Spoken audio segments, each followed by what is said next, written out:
स्वागत आहे मित्रांनो आपल्या एका आणखीन व्हिडिओमध्ये. मित्रांनो, आजच्या व्हिडिओमध्ये आपण भारतीय डाक विभागामार्फतची भरती निघाले याचा फॉर्म घरबसल्या कसा भरायचा याविषयी आपण आज संपूर्ण माहिती घेऊया.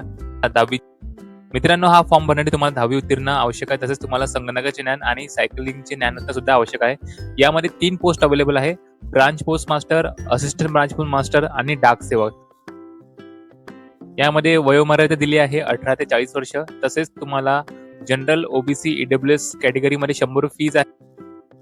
त्यामध्ये महिलांना कोणत्याही प्रकारची फी लागणार नाही. तर अर्ज करण्याची लास्ट तारीख आहे 14 फेब्रुवारी. तर तुम्हाला हा फॉर्म भरायचा असेल तुम्हाला सगळ्यात पहिले यायचं आहे या ऑफिशियल वेबसाईटवर. या वेबसाईटची लिंक मी तुम्हाला व्हिडिओच्या डिस्क्रिप्शनमध्ये देऊन देईल. तुम्ही तिथे क्लिक करून डायरेक्टली या वेबसाईटवर येऊ शकता. या ऑफिशियल वेबसाईटवर आल्यानंतर तुम्हाला सगळ्यात पहिले चेक करायचं आहे सर्कल वाईज पोस्ट नोटिफाईड. यामध्ये तुम्हाला तुमच्या स्टेटमध्ये किती वेकेन्सी तुम्हाला पाहायला मिळेल. इथे महाराष्ट्र सर्कलमध्ये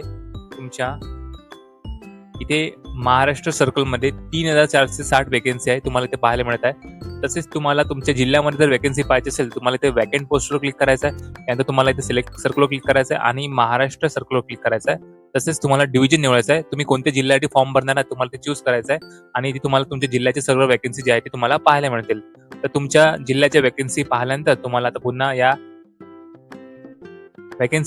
तुम्हाला पुन्हा यायचं आहे या होम पेजवर आणि तुम्हाला क्लिक करायचं आहे click here to register and apply या ऑप्शनवर तुम्हाला क्लिक करायचं आहे. इथे तुम्हाला 2 ऑप्शन पाहायला मिळतील, कॅन्डिडेट लॉग इन आणि न्यू कॅन्डिडेट रजिस्ट्रेशन. तुम्हाला इथे खाली ऑप्शन आहे न्यू कॅन्डिडेट रजिस्ट्रेशन यावर क्लिक करायचं आहे आणि इथे तुम्हाला तुमचा मोबाईल नंबर एंटर करायचा आहे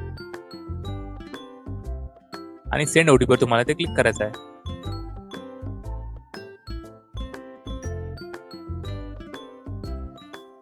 ओटीपी व्हेरीफाय करून घ्यायचा आहे. त्यानंतर तुम्हाला ते खाली तुमचा ईमेल आयडी एंटर करायचा आहे.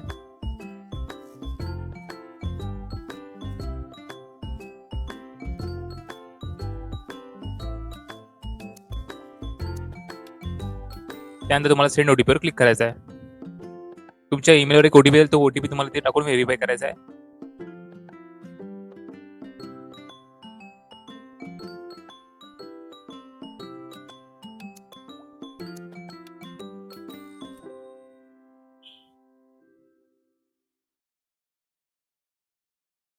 इथे व्हेरीफाय ओटीपी ऑप्शन तुम्हाला क्लिक करायचा आहे आणि तुम्हाला नेक्स्ट बटनवर क्लिक करायचं आहे. त्यानंतर तुम्हाला इथे बेसिक इन्फॉर्मेशन टाकायची आहे. ऍप्लिकंट नेम तुमच्या 10वीच्या मार्कशीटवर जसं नाव आहे, जर तुमच्या 10वीच्या मार्कशीटवर नाव असेल पहिले सरनेम, मग फर्स्ट नेम, मग मिडल नेम असेल, तुम्हाला सेम टू सेम नाव तुम्हाला ते एंटर करायचं आहे. नंतर तुम्हाला तुमची डेट ऑफ बर्थ एंटर करायची आहे.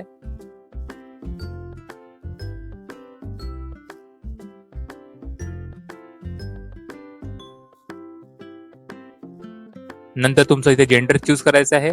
तुमच्या वडिलांचं नाव,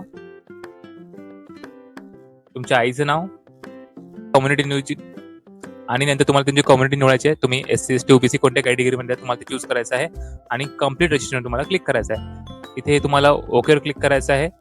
त्यानंतर तुम्हाला इथे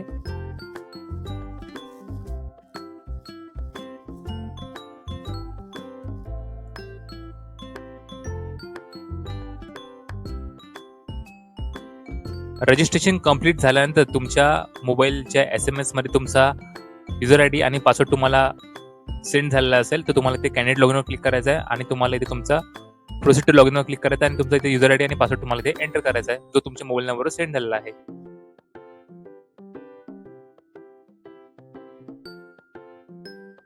आणि तुम्हाला लॉगिन या बटनवर क्लिक करायचं आहे. लॉगिनवर क्लिक केल्यानंतर तुमच्या नंबरवर एक ओटीपी येईल, तो ओटीपी तुम्हाला इथे एंटर करायचा आहे आणि व्हेरीफाय अँड लॉगिनवर क्लिक करायचं आहे. मित्रांनो, डॅशबोर्ड ओपन केल्यानंतर तुम्हाला ते सगळी इन्फॉर्मेशन पाहायला भेटेल. तुम्ही रजिस्ट्रेशन जेव्हा केलं तेव्हा तुमची इन्फॉर्मेशन तुम्हाला पाहायला मिळेल. तुम्हाला जसं वाटतं की इन्फॉर्मेशन चुकली असेल तुम्ही इथे ऑप्शन आहे click here to update registration detail या ऑप्शनवर तुम्हाला क्लिक करायचं आहे आणि तुमची इन्फॉर्मेशन व्यवस्थित करून घ्यायची आहे. आता तुम्हाला इथे खाली यायचं आहे. तुम्हाला इथे मॅरेजचं स्टेटस निवडायचं आहे, सिंगल आहे, मॅरिड आहे. त्यानंतर तुम्हाला इथे खाली यायचं आहे तुम्ही अपंग आहे नाही आहे. एम्प्लॉयमेंट टाईप तुम्ही कुठे जॉब करताल तर यस करा, अदरवाईज तुम्ही नो करा. तुमचा इथे ऍड्रेस तुम्हाला एंटर करायचा आहे आणि इथे परमनंट ऍड्रेस आहे. तुम्हाला इथे सेम ॲज प्रिंटवर क्लिक करायचं आहे. जर तुमचा प्रेझेंट ऍड्रेस आणि परमनंट ऍड्रेस सेम असेल तर मध्ये या बॉक्सवर क्लिक करायचं आहे आणि नंतर तुम्हाला खाली 7 नेक्स्ट या बटन तुम्हाला क्लिक करायचं आहे. त्यानंतर तुम्ही 10वी कुठून पास झाले तुम्हाला ते चूज करायचं आहे. इथे तुमचं स्टेट निवडायचं आहे. नंतर तुम्ही कोणत्या वर्षी 10वी पास झाले तुम्हाला ते एंटर करायचं आहे. नंतर तुम्हाला तुमचं बोर्ड निवडायचं आहे. तुम्ही कोणत्या वर्षी 10वी पास झाले तुम्हाला ते तुमचं बोर्ड निवडायचं आहे. महाराष्ट्र स्टेट बोर्ड तुम्ही कोणत्या वर्षी 10वी पास झाले. इथे एंटर एस-एस-सी मेमो नंबर आला, तिथे तुम्हाला तुमचा 10वीचा रोल नंबर एंटर करायचा आहे, मार्क एंटर करायचे आहे. सायन्समध्ये तुम्हाला किती मार्क मिळाले आहे ते तुम्हाला इथे एंटर करायचे आहे. त्यानंतर तुम्हाला इथे चूज सब्जेक्टवर क्लिक करायचं आहे आणि तुम्हाला खाली यायचं आहे. याच्यामध्ये तुम्हाला लँग्वेज चूज करायची आहे. तुमची सेकंड लँग्वेज कोणती आहे तुमच्या मार्कशीटवर चेक करायचं तुम्हाला तुमची सेकंड लँग्वेज जी असेल तुम्हाला चूज करायची आहे. नंतर तुम्हाला त्या लँग्वेजची ते मार्क जे आहे ते एंटर करायचं आहे. नंतर मॅथ्समध्ये तुम्हाला किती मार्क आहे ते एंटर करायचे आहे. नंतर इथे फर्स्ट लँग्वेज तुमची मराठी असते तर ती मराठी चूज करून घ्यायची आहे. इंग्लिश आहे, ऑलमोस्ट थर्ड लँग्वेज इंग्लिश असते, त्यामुळे तुम्हाला ते मार्क एंटर करून घ्यायचे आहे. आणि सोशल सायन्समध्ये तुम्हाला किती मार्क आहे ते एंटर करायचे आहे. ही सर्व माहिती भरल्यानंतर तुम्हाला इथे ऑप्शन आहे एंटर युअर CGPA. ही तुम्हाला भरायची गरज नाही आहे, सोडून द्यायचं आहे. नंतर तुम्हाला खाली यायचं आणि सेव्ह नेक्स्ट या बटनवर क्लिक करायचं आहे. नंतर तुम्हाला इथे सर्कल चूज करायचं आहे, सिलेक्ट सर्कल क्लिक करायचं आहे आणि तुम्हाला कोणत्या सर्कलला अप्लाय करायचं आहे. महाराष्ट्र सर्कलला क्लिक करून तुम्हाला ते सिलेक्ट डिव्हिजन म्हणजे तुम्ही कोणत्या जिल्ह्यामध्ये अर्ज करणार आहात, अमरावती, अकोला, बारामती, बीड, इथे तुम्हाला तुमचं डिव्हिजन चूज करायचं आहे आणि त्यानंतर तुम्हाला खाली यायचं आहे. आणि आता तुमच्यासमोर अमरावती डिव्हिजन मधले जे आहे तुम्ही जे डिव्हिजन निवडलं आहे तिथले गावाचे नाव इथे आले आहे आणि तुम्हाला तिथे प्रेफरन्स द्यायचा आहे. तुम्हाला कोणत्या प्रेफरन्स निवडायचा आहे, तुम्हाला कोणतं गाव तुम्हाला पहिले द्यायचं आहे हे तुम्हाला चूज करायचं आहे. तुम्हाला जे प्रेफरन्स द्यायचे असेल प्रॉपरली तुम्हाला ते प्रेफरन्स सिलेक्ट करायचे आहे आणि त्यानंतर तुम्हाला खाली यायचं आहे आणि तुम्हाला सेव्ह अँड नेक्स्ट वर क्लिक करायचं आहे. त्यानंतर तुम्हाला इथे आय कन्फर्म अँड रीड या ऑप्शनवर तुम्हाला क्लिक करायचं आहे आणि तुम्हाला इथे वरच्या साईडला इथे तुम्हाला तुमचा फोटो आणि सिग्नेचर अपलोड करायचे आहे. मित्रांनो, फोटो तुम्हाला 30 ते 100 KB मध्ये आणि तुम्हाला 320 बाय 400 पिक्सल मध्ये फोटो अपलोड करायचा आहे. आणि सिग्नेचर तुम्हाला 320 बाय 120 पिक्सल मध्ये आणि 20 ते 100 KB मध्ये अपलोड करायचे. तर तुम्हाला हे रिसाइज कडून करायचे आपण आता व्हिडिओमध्ये पाहूया. तुम्हाला सर्च करायचं आहे PI7 इमेज या वेबसाईटवर तुम्हाला यायचं आहे. त्यानंतर तुम्हाला ही पहिली वेबसाईट दिसत आहे, तुम्हाला इथे क्लिक करायचं आहे. तुम्हाला इथे ऑप्शन आहे रिसाइज इमेज इन पिक्सल या ऑप्शनवर तुम्हाला क्लिक करायचं आहे. नंतर तुम्हाला सिलेक्ट इमेजवर क्लिक करायचं आहे आणि तुमचा जो फोटो आहे तो फोटो तुम्हाला सिलेक्ट करायचा आहे आणि इथे तुम्हाला विड्थ मध्ये तुम्हाला 320 टाकायचे आहे आणि इथे तुम्हाला 400. इथे फोटोमध्ये विड्थ 320 आणि हाईट 400 टाकल्यानंतर तुम्हाला कॉम्प्रेस या ऑप्शनवर क्लिक करायचं आहे आणि इथे तुम्हाला 60 KB टाकायचा आहे आणि रिसाइज इमेजवर क्लिक करायचं आहे. त्यानंतर तुम्हाला तुमचा फोटो जो आहे तो रिसाइज होऊन जाईल आणि तिथे डाउनलोडचा ऑप्शन येईल, तुम्हाला फोटो डाउनलोड करायचा आहे. तसेच तुम्हाला पुन्हा इथे वर यायचं आहे, रिसाइज इमेज इन पिक्सलवर क्लिक करायचं आहे आणि इथे तुम्हाला सिलेक्ट इमेजवर क्लिक करायचं आहे. आता तुम्हाला तुमच्या सिग्नेचरला सिलेक्ट करायचं आहे, इथे ओकेवर क्लिक करायचं, ओपनवर क्लिक करायचं आहे आणि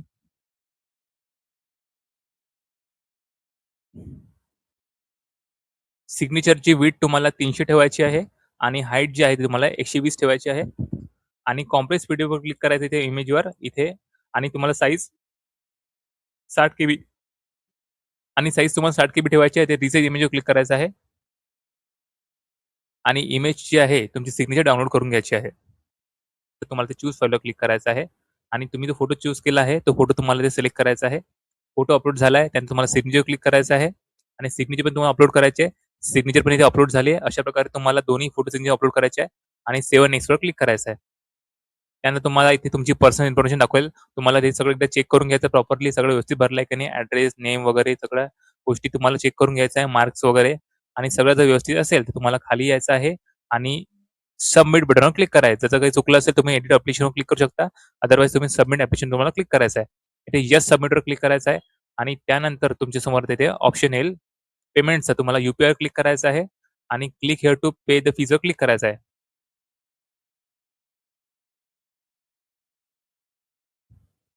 त्यानंतर तुम्हाला ते ऑप्शननी ₹100 पेमेंट करायचं आहे. इथे प्रोसीड टू पेमेंटवर क्लिक करायचं आहे आणि इथे तुम्हाला UPI क्यूआरवर क्लिक करायचं आहे आणि पे नावावर क्लिक करायचं आहे. इथे तुम्हाला पेमेंटला स्कॅन करायचं आहे आणि तुमचं पेमेंट करून घ्यायचं आहे.